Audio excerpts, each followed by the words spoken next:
So hi guys, welcome back sa ating YouTube channel mga katropa. Isa na namang kwentuhan dito pa rin sa negosyo ng pagpapabuyan. So ito po si Kabady Moko. So ngayong gabi, ngayong araw na ito pala mga katropa. So pag-uusapan natin, totoo ba na ang puhunan at kita sa baboy ngayong 2026 malaki na? So pag-usapan natin yan, may natin yan. Pagkano na nga ba ang kita sa 5 baboy ngayong 2026? Piggery business, real computation mga katropa. Dun sa mga nais, nagbabalak na pumasok sa negosyong ito, well, pagkwentuhan natin yan mga katropa at himay-himayin natin mga katropa. Eto na. So gusto mo bang magsimula ng piggery business ngayong 2026 pero takot na takot ka? Baka may ASF o kaya naman kailangan ng mahal na feeds o pagkain sa baboy, and magkano kaya ang kikitain mo mga katropa?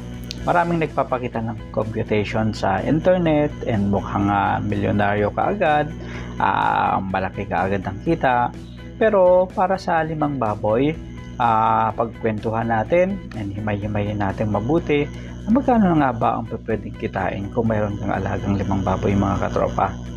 So hihimayin natin ang totoong presyo ng piglets, sako ng feeds at live weight market price ngayong 2026.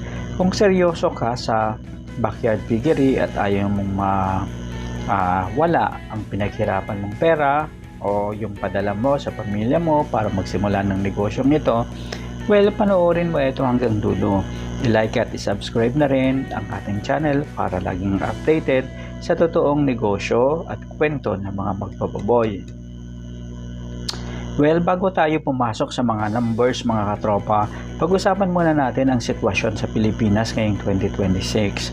Ang laki ng pagbabago kumpara noong nakaraang taon. Una, ang ASF, nandyan pa rin pero bawal yung pachamba-chamba mga katropa. Pangalawa, ang presyo ng commercial feeds ay patuloy na gumagalaw na tumataas. Kaya naman kung magsisimula ka sa 5 heads na pattener o pagpapataba ng mga piglets at gagawing pattener, so hindi mo na kailangan ng napakalaking commercial facilities. Ngunit kailangan mo ng tamang diskarte mga katropa. Eto, kung backyard lang ang nais mo namang gawin, at isa sa mga inaalala mo ay ang amoy at reklamo ng mga kapitbahay, well, sikat na sikat ngayon ang natural farming o yung gumagamit ng deep breeding system gaya ng IPA, rice hull o probiotics na walang amoy mga katropa. Ipalagay na natin na mayroon kang ganitong simpleng simpleng kulungan at hindi mo na isinasama sa puhunan ng pagpapatayo ng pig pen mga katropa.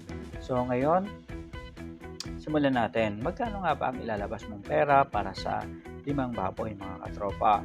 Ngayong taon na to, hati-hatiin natin sa 3 bahagi. Una, piglets, ikalawa, pagkain, and ikatlo yung operations mga katropa. So simulan natin. Ngayong 2026, ang presyo ay ng isang magandang kalidad na winner o biik na may timbang na 8 to 12 kilos, higit pa. Landrace, large white, cross ay naglalaro sa 3-5 o mas mataas pa, depende sa region at sa area kung nasaan kayo mga katropa. And halimbawa, meron kang 5 piglets and bibilihin mo mga katropa sa 3-5, so approximately maglalaro yan ng 17,500. Kalawa is yung pinakamalaking gastos sa pagnegosyo ng baboyan is yung pagbili ng feeds. Dito mga katropa, maraming nagkakamali. Ang isang baboy mula pagka biik hanggang sa umabot sa bentaheng timbang o yung fully grown na mga katropa ay kumakain ng halos mga 4.5 hanggang 5 sako sa loob ng 4 hanggang 5 buwan na pag-aalaga. Sa kasulukuyang presyo, ang average na halaga kada sako mula pre-starter hanggang grower hanggang finisher ay nasa 1,650 mga katropa.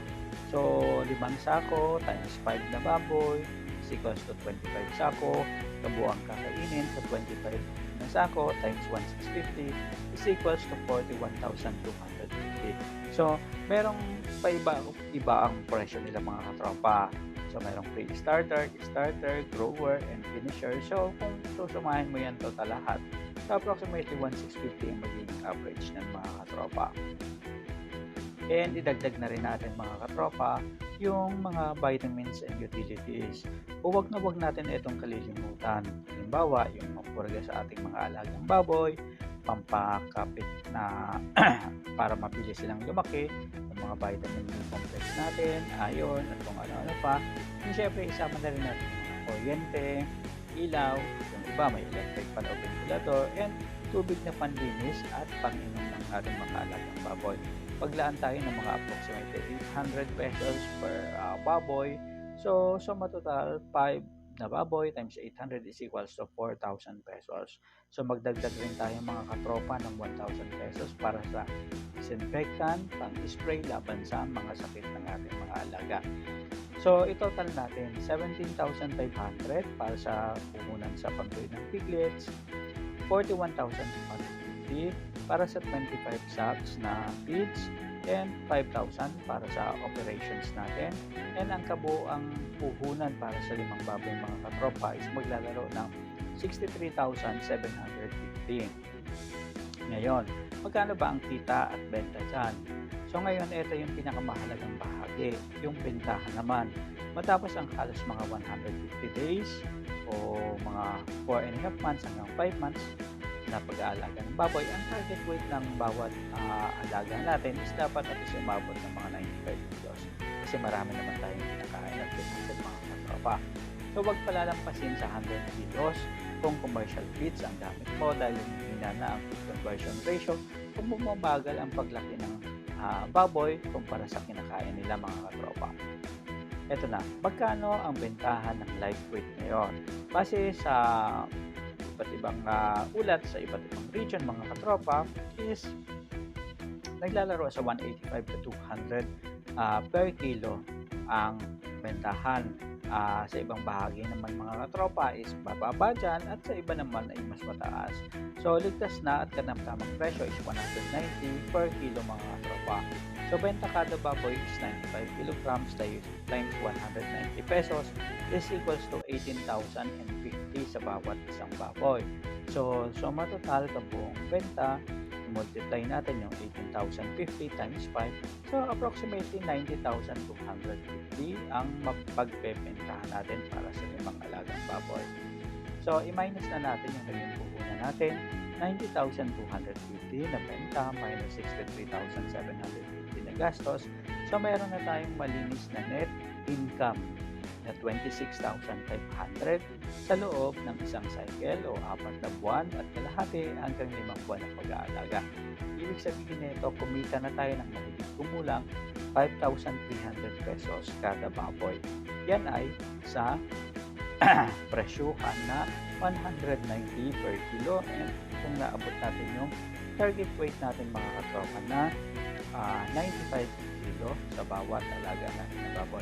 Pero teka muna mga katropa, sabihin ko sa inyo na walang bulahan dito.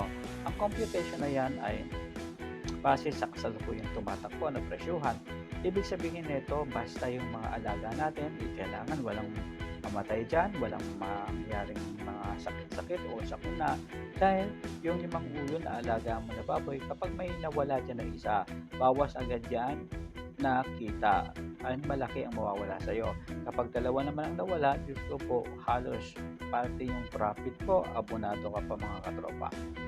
Kaya narito ang 2 gintong patakaran para hindi ka malugi ngayong 2026. Una, mag-higpit ka mga katropa sa biosecurity, huwag magpapapasok ng mga kapitbahay o ibang bihero sa mismong kulungan.